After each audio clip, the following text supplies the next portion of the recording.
시작. 그런즉 너희는 먼저 그의 나라와 그의 의를 구하라. 그리하면 이 모든 것을 너희에게 더하시리라. 아멘. 우리의 삶의 모습이요, 하늘나라의 보물을 쌓는 방법은 그의 나라와 그의 의를 구하는 거예요. 그의 의를 구하는 거. 기도로 구하는 것도 있지만, 그러나 삶의 방식이 그의 의를 구하는 방식의 삶을 살라고 하는 거예요. 세상이 말하는 정의와 달라요. 하나님의 의는 다릅니다. 주님이 우리에게 보여주신 의는요, 자기를 포기하는 의였어요. 자기를 부인하고 자기 십자가를 지는 의였다니까요. 누구를 위해서? 하나님을 위해서, 아버지를 위해서 내 걸 다 내려놓는 거예요. 그러기까지 겟세마네 동산에서 피가 땀방울이 핏방울 되도록 심하였지만, 그의 결론의 기도는 뭐였습니까? 내 원대로 마옵시고 아버지의 원대로 하옵소서. 나를 내려놓고 나를 부인하고 나를 십자가에 못 박고, 그래서 그것으로 나눠주는 삶, 내 피와 살을 나눠주는 삶, 의였어요. 주님은요, 제자들의 발을 씻겨주면서 하신 말씀이 있잖아요. 내가 너희를 발을 씻겼으니까, 내가 본을 보였으니 너희도 그리하라 그랬다고요. 주님만 발 씻겨주는 게 아니고, 우리는 발 씻겨주면 안 되고 주님만 발 씻겨주는 게 아니라, 주님이 이 땅에서 사시면서 했던 모든 행적들은 너희도 나를 따라서 그렇게 하려는 거였어요. 주님은 우리의 삶의 모델하우스예요.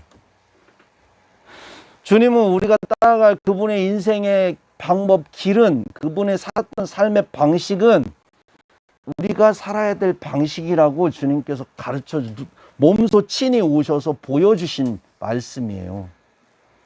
그 말씀은 예수님 때만 있었던 게 아니라 사실은 구약의 말씀도 그 말씀이셨는데, 보여주지 않으니까 이게 무슨 말씀인지 몰라서 잘 따르지 못해서, 그 겉으로는 따르는데 마음으로는 도대체 이 말씀 잘 몰랐어. 그래서 예수님이 이 땅에 오셔서 그 말씀이신 분이 우리에게 오셔서 말씀을 보여주신 거야.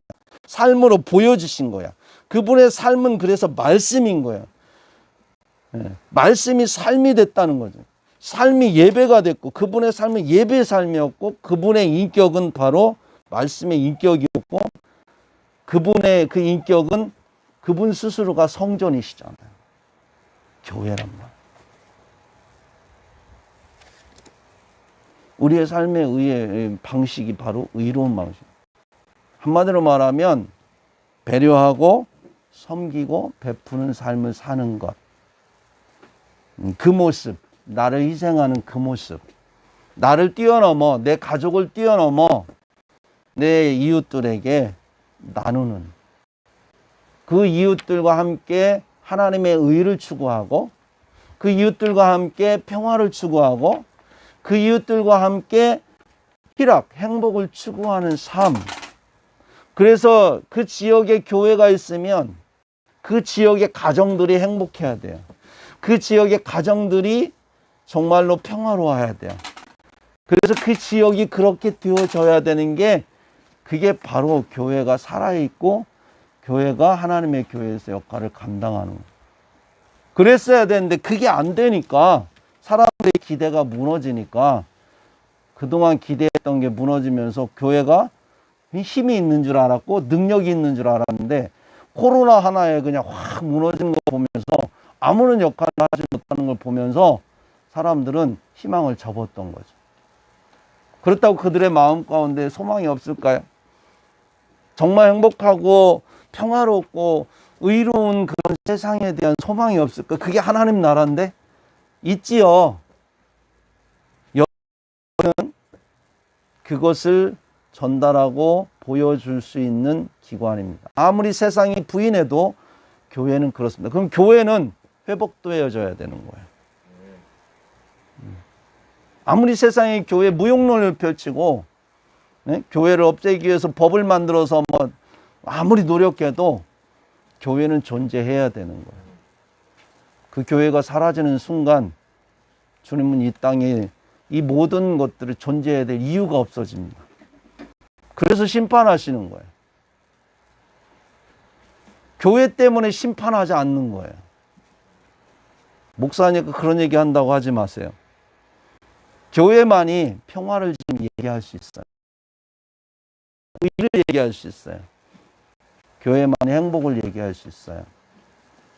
억지로 법적으로 남의 것 있는 자들 뺏어다가 나눠주고 막 가난한 자들 나눠주고 지원하는 게 그게 행복한 나라를 막 추구하는 것처럼 착각하시면 안 돼요. 초대교회처럼 성령 안에서 자원함으로 기쁨으로 정말 교회 안에 있는 가난한 사람들을 돕기 위해서 자기 재산 팔아가지고 교회 사도들 앞에서 내놔서 그걸 나눠줄 때 그게 진짜 거기에 그런 그 행복함이 있는 거예요. 은혜가 있는 거예요. 그렇게 할 수 있는 유일한, 그러면서도 내가 그렇게 그 큰일을 했지만 그것을 주장하지 않아요. 내가 했다고 주장하지 않아요. 왜? 성령께서 하셨기 때문에. 그 주장하는 자체가 죄이기 때문에. 그거 그렇게 주장하려고 하다가 죽은 사람이 안 하냐 삽비라요. 다 바치기는 좀 그렇고 안 바칠 수는 없고 우리가 가서 뭔가 있다고 하는 걸 드러내니까 이 정도면은 그래도 내가 바치는 것으로 뭔가를 날 드러내고 나의 존재 가치를 인정받을 수 있는 많이 했겠죠. 부부가 같이 이야기하면서 적당히 나눠놓고 아무도 모르게 자기들끼리 속삭이고 했는데 문제는 성령께서 하셨다는 거죠. 그 예물이 크고 작음이 의미가 있는 게 아니야. 주님께서 보셨던 건 진실함.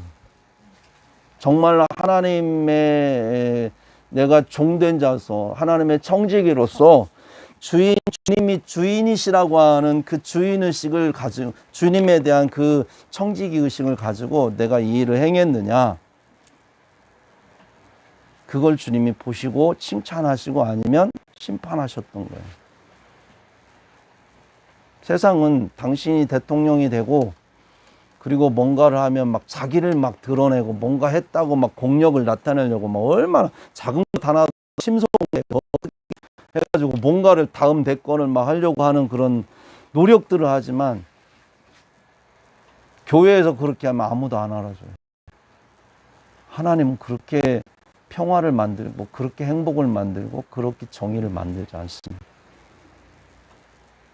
그래서 교회는 영원할 수 있는 거예요. 그런 교회를 없앤다면, 우리 스스로 그런 교회를 포기한다면, 모여서 그런 나라를 추구하고 서로 호흡하면서 서로 스킨십을 하면서 여기에서 그런 나라를 꿈꾸면서 함께 뭔가를 만들지 않고 다 각자 흩어져 가지고 집에서 앉아 가지고서나 모니터 보면서 예배한다면 교회는 사라질 수밖에 없습니다. 예수님이 그 어려운 상황 속에서 집도 없는 예수님께서 왜 제자들 12명을 그리도 그렇게 데리고 돌아다녔을까요? 얘들아 그냥 집에 가서 주무시고 내일 몇 시 9시에 출근해가지고 6시에 퇴근하자.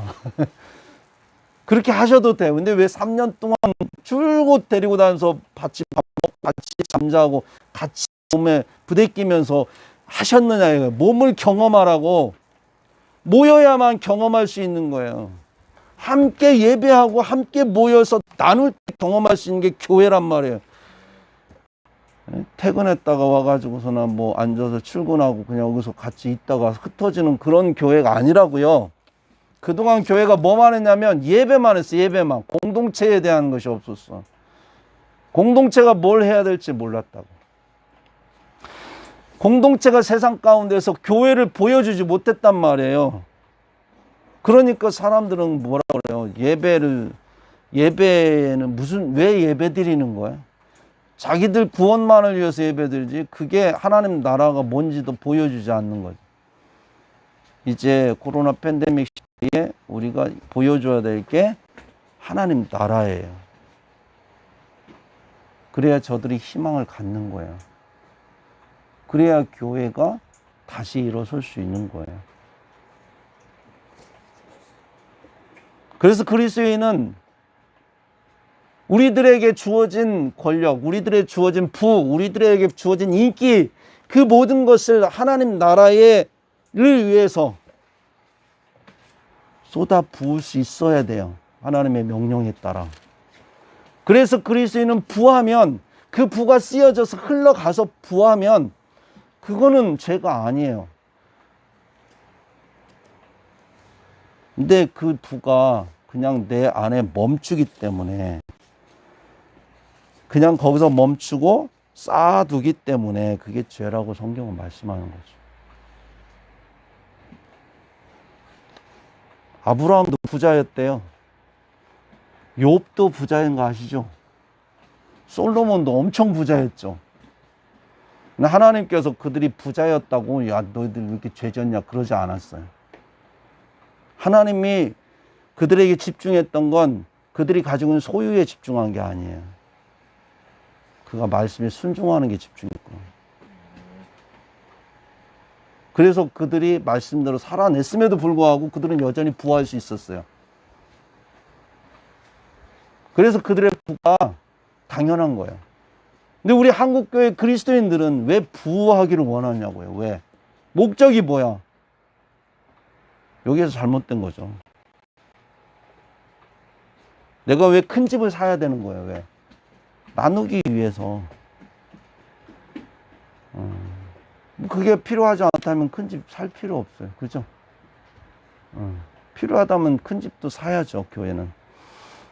그러나 큰 집을 사기 위해서 돈을 쓰는 건 잘못된 거예요. 베풀고 나누고 섬기고 하나님 나라를 이루기 위해서 필요하다면 써야 되는 것이죠.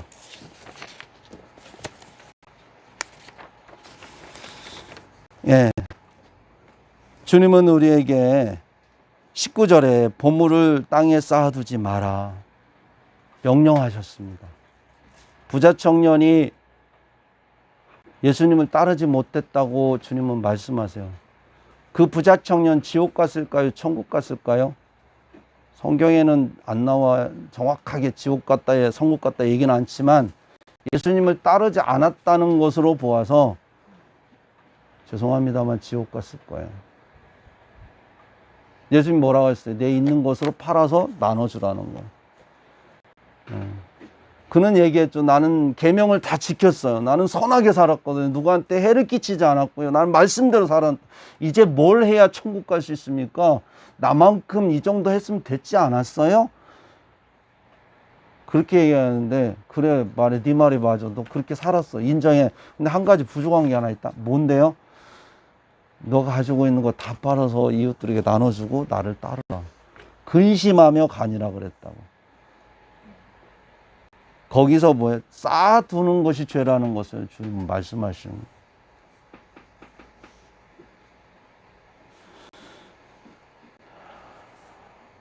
우리가 부의 노예로 물질의 노예로 우리는 살아갈 때가 많습니다. 혹시 여러분 우리 한번 내면을 살펴보면서 내가 어떤 때 정말 행복했나 생각 한번 우리가 돌아봤으면 좋겠어요. 어떤 사람이 이 물질의 노예냐면 돈 있으면 행복하고 돈 없으면 불행하다고 느낀 사람은 물질의 노예가 된 사람이에요. 돈이 있어도 행복해야 돼요. 하나님 나라를 경험할 수 있어야 돼요. 돈 없어도 하나님 나라를 경험할 수 있어야 돼요. 돈 있으면 불안해갖고 두려워하고 이 돈 뺏길까 어떻게 하고 막 그 투자해놓고 막 도전긍긍하면서 막 주식 올라가고 내려가는 것에 따라서 막 내 마음이 오르락 내리락 하는 거는 물질에 노예된 사람의 모습이지 물질을 다스리는 사람이 아니잖아요. 부자 중에도 그런 사람 많잖아. 물질이 없는 그리스도인들은 어때요? 없으니까 얼마나 걱정, 근심, 염려로 가득 차 있는 거예요. 이것도 죄예요. 주님은 계속해서 우리에게 오늘 말씀하시잖아요. 예? 주님이 어떤 분인가에 대해서 우리에게 말씀하세요. 얼마나 답답하신지. 예. 26절에 뭐라고 말씀하십니다. 시작. 공중의 새를 보라. 심지도 않고 거두지도 않고 창고에 모아두리지도 아니하되 너희 하늘 아버지께서 기르시나니 너희는 이것들보다 귀하지 아니하냐. 세상에 날아다니는 새를 보면서 귀하게 여기는 분 있으세요? 옛날에 먹을 것 없으면 새총 쏴갖고 새 잡아 먹었어요.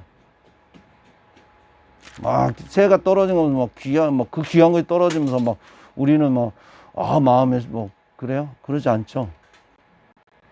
그런데 그러한 하찮은 관심도 없는 그 비물까지도 하나님은 먹이시고 기르시는 분이라는 거예요.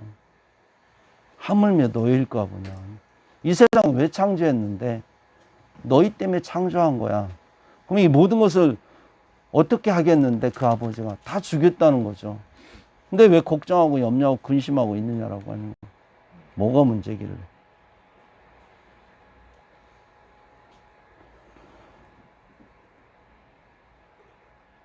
(28절에도) 같이 한번 읽어봅시다. 시작.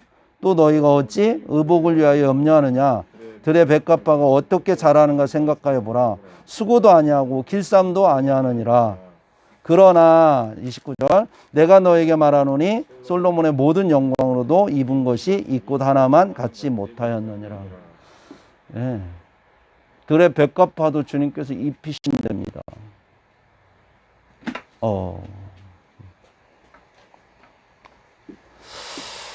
우리가 살아가면서 참 누구는 왜 저렇게 태어날 때부터 금수저로 태어나가지고 저렇게 살아갈까. 부럽다. 나는 왜 농촌에 그것도 대작을 하시는 분이 아니라 소작을 하시는 소작농, 남의 돈 빌려가지고 농사 짓는 그 가난한 농사꾼의 아들로 태어나가지고 나는 이렇게 평생 살아야 될까.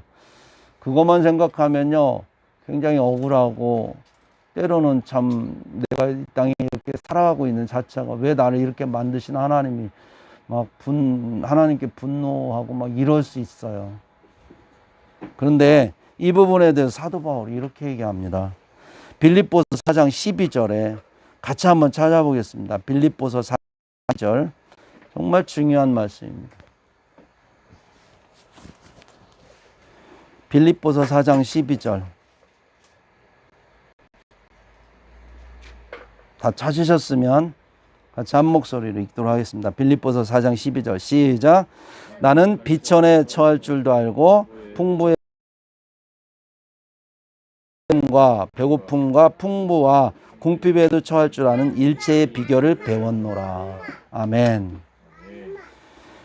예, 사도 바울과 같이 정말로 부하게 살 수 있고요, 권력을 누리며 살 수 있고요, 온갖 인기와 영광을 누리며 살 수 있는 그런 분이 예수 그리스도 만남으로, 그 만남으로 더 영광과 존귀와 찬양을 받으며 세상적으로 살아야 되는데, 여러분 세상적으로는 얼마나 비참하게 사는지 몰라요.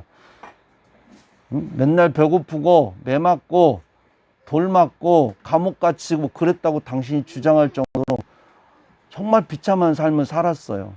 근데 그분이 고백하는 거예요. 내가 비천에 처할 줄도 알고 내가 풍부에 처할 줄도 알았다는 거예요. 내가 배고픔과 배부름과 풍부와 궁핍에 처할 줄 알았다는 거예요. 거기서 일체의 비결을 배웠다. 어떤 비결일까요? 가난하게 사는 건 이렇게 사는 비결을 배웠을까요? 부하게 살려면 이렇게 살아야 된다는 그 비결을 말할까요? 아니요. 그 비결이 아니에요. 가난해도 하나님 나라를 누릴 수 있는 방법을 배웠던, 그 비결을 배웠다는 거예요. 가난해도 행복하게, 의롭게, 평화롭게 살아갈 수 있는 삶. 감옥에 갇혀도 찬양하면서 기뻐할 수 있는 삶의 하나님 나라를 그 속에서 경험하는 그 비결을 배웠다는 거예요. 부하여도 내가 그 부의 노예가 돼서 그것 지키기 위해서 막 전전긍긍하는 그게 아니라, 그걸 어떻게 나눌 수 있는가, 어떻게 이것으로 정말로 하나님 나라를 이룰 수 있는가, 나누고 베푸는 과정 속에서 그 하나님 나라를 누리는 그 비결, 일체의 비결을 배웠다는 거예요. 우리의 삶은 배우기 위해서 태어났습니다. 제가 열심히 지금 배우고 있잖아요. 제 장난하고 다니고 막 어지럽고 다니고 다 배우는 거거든, 쟤. 그런 과정이 없으면 우리 하원이는 배울 수 없어요. 아, 뭐, 와갖고 예배당 와서 막 어지럽히니까 안 돼. 목사님한테 괜히 미안하고, 막, 그러니까 어떡하지? 막 해가지고, 뭐, 괜히 막 이렇게 전전긍긍하면서 하원이 딱 안고, 막 어디도 못 가게 꼭꼭 안고 있어. 뭐, 제가 언제 배워요? 실수하면서, 어지면서 배우는 거거든. 제가 항상, 20살 살 때까지 저러고 다닐 것 같죠? 아니에요. 제가 목사님 나이 되면 저도 한 어른이 돼서 한 가장이 될 수 있는 데까지 배울 거예요. 네. 그러나 내 나이 돼도 배울 게 많더라고요. 죽을 때까지 배우는 거예요. 뭘 배운다고요? 하나님 나라의 시민으로서 갖춰야 될 자질을 배우는 거예요. 어떤 상황에서도 하나님 나라, 하나님은 오직 성령 안에서 의와 평강과 희락을 지키는, 그걸 경험할 수 있는 그 비결을 배우는 게 인생이라니까요. 인생이 뭔지 아세요? 인생이? 왜 살고 있는 거야, 우리? 어떻게 살아야 제대로 사는 거야? 세상 가서 물어보세요. 무슨 얘기 하나? 적어도 50대 중반쯤 되면 아파트 50평짜리는 갖고 있어야지 이게 성공한 사람이지. 그렇게 살아야 사는 거지. 18평짜리 아파트에서 막 좁은 데서 막 물건 둘 데도 없어가지고 막 저렇게 사는 게 무슨, 그게 성공한 삶이야. 세상 그렇게 얘기한다니까요. 적어도 다이너스티 뭐 이런 거 몰고 다녀야 이 정도 중후한 모습에 딱 차에서 내리면, 이런 중후한 모습에 딱 내리면 어울린다. 나 같은 사람이 티코에서 내리면 아이고 인생 참 아이고 찌질하게 산다 이러잖아요. 세상은. 하나님은 우리에게 그걸 가르치는 게 아니에요. 티코를 타고 다녀도 웃으면서 평안하게 사는, 그 속에서 하나님 나라를 배우고 경험하는 그 모습을 우리에게 원하시는 거예요. 야, 너 티코 타고 다니는데 행복할 수 있니? 나와 함께 즐길 수 있고 나와 함께 하나님 나라를 경험할 수 있니? 내가 너에게 100평짜리 아파트만 앞뒤로 줘도 그때도 너 교만해갖고 막 거기에 빠지지 않고 나와 함께 그 나라를 경험할 수 있니? 이거 우리한테 질문하시는 거예요. 우리는 어떤 상황에서도 그 삶의 모습을 잃어버리지 말기를 바랍니다. 그래서 주님께서 오늘 마지막에 말씀하신 거잖아요. 33절 다시 한번 읽어봅시다. 시작. 그런즉 너희는 먼저 그의 나라와 그의 일을 구하라. 그리하면 이 모든 것을 너에게 더하시리라. 아멘. 염려하라고요? 걱정하라고 하셨나요? 그렇게 못 살면 어떡하지? 아니요, 구하라는 거예요. 그러면 주님께서 살게 하신다는 거예요. 우리의 책임은, 우리에게 내일이 있습니까? 내일 없어요. 우리는. 내일은 우리에게 추상입니다. 구체적인 상황이 아니에요.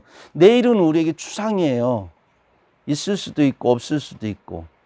그건 하나님이 허락하셔야 되는 거예요. 내일은. 오늘 지금 나에게 입히시고 먹이시는 그분이 이렇게 살라고 한다면 우리는 이 삶 속에서 하나님 나라를 생각하며 마음에 하나님 나라를 두고, 그분이 나의 주인이시고 그분이 나를 지금 입히시고 먹이시고 나와 함께 하신다는 그 의식을 갖고 살아가는, 그의 나라, 그의 의를 구하는 삶을 산다면 지금 우리는 여기서 자족하는 은혜를 경험해야 되는 거예요. 불평불만 하고 걱정 염려하는 게 아니라. 하도 우리들이 그렇게 얘기해도 잘 못 알아들으니까 예수님 마지막 이렇게 하시면서 마무리하셨어요. 34절 한번 읽어봅시다. 시작. 그러므로 내일 일을 위하여 염려하지 말라. 내일이 염려할 것이요 한날의 괴로움은 그날로 족하니라. 예. 여러분 사랑합니다. 예. 오늘을 어떻게 하나님 앞에 자족하며 그 나라를 누리며 살아갈 그 일체의 비결을 배우기 위해서 살아갑시다.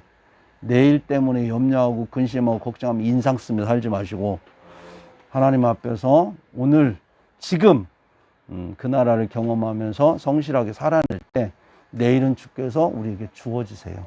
더 나은 내일을. 더 나은 내일, 결국은 그 나라의 내일은 우리의 하나님